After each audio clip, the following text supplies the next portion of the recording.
ठीक है, मैं आहान को उस काम के लिए नहीं बुलाऊंगी, पर कम से कम वहाँ ड्रॉप करने के लिए तो बुला सकती हूँ ना?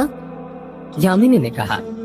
शेखर किसी आर्ग्यूमेंट में नहीं पड़ना चाहते थे, इसलिए उसने यामिनी की ये बात मान ली थी।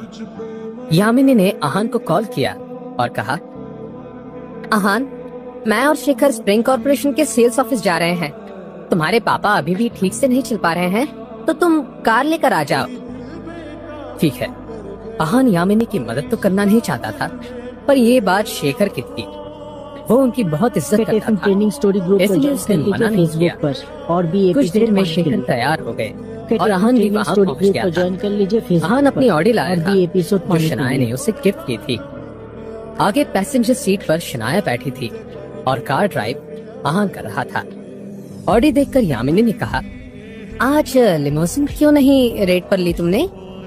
उसे लग रहा था कि आहान ऑडी सिर्फ इसलिए लाया था ताकि लोग उसका मजाक बना सके। पैसे नहीं थे मेरे पास कार रेंट पे करने के लिए, आहान ने थोड़ा झिझकते हुए कहा। हाँ, तुम्हारे पास पैसे तो बहुत हैं, पर तुम चाहते ही नहीं कि मेरा और शेखर का शहर में बहुत रुतबा हो। स्वाति का दामाद तो पॉश चलाता है और बहुत बड़ी पोस्ट पर है। हमारे दामाद को देखो, मामूली बैंक एम्प्लॉय है। यामिनी ने आहान को ताना मारते हुए कहा, यामिनी, क्या फर्क पड़ता है कि कौन सी कार है? वो चलेगी तो रोड पर ही ना, और उसी जगह पर पहुंचेगी ना। शेखर ने इरिटेट होते हुए कहा। कल शाम से यामिनी का बर्ताव देखकर वो परेशान हो गए थे। शेखर को नहीं लग रहा था कि आहान गाड़ी रेंट पर ले सकता था, क्योंकि कल जिस तरह से वो अपनी लग्जूरियस ऑडी चला रहा था और लोगों को उड़ा रहा था, वैसे कार रेंट पर कोई नहीं देता। मॉम, ये स्वाति कौन है? शनाया ने हैरान होते हुए पूछा।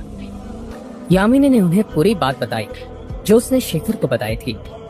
ये बात सुनकर आहान और शनाया दोनों हैरान हो गए थे। दोनों जानते थे कि ऐसी कोई स्कीम स्प्रिंग कॉर्पोरेशन में नहीं थी। शनाया सोच रही थी कि अगर उसकी मॉम को ये पता चल जाए कि आहान वहाँ का मालिक है तो क्या होगा। आहान को स्प्रिंग कॉर्पोरेशन का रास्ता अच्छे से पता था, इसलिए स्पीड में कार चलाते हुए 10 मिनट में स्वाति की बताई हुई जगह पर पहुंच गए। यामिनी, हमें यहाँ 30 मिनट हो गए हैं, तुम्हारी दोस्त स्वाति अब तक क्यों नहीं आई? शेखर ने पूछा। शेखर को डर था कि अगर स्वाति नहीं आई तो उनके पैसे चले जाएंगे। तुम इतना बेचैन क्यों हो रहे हो?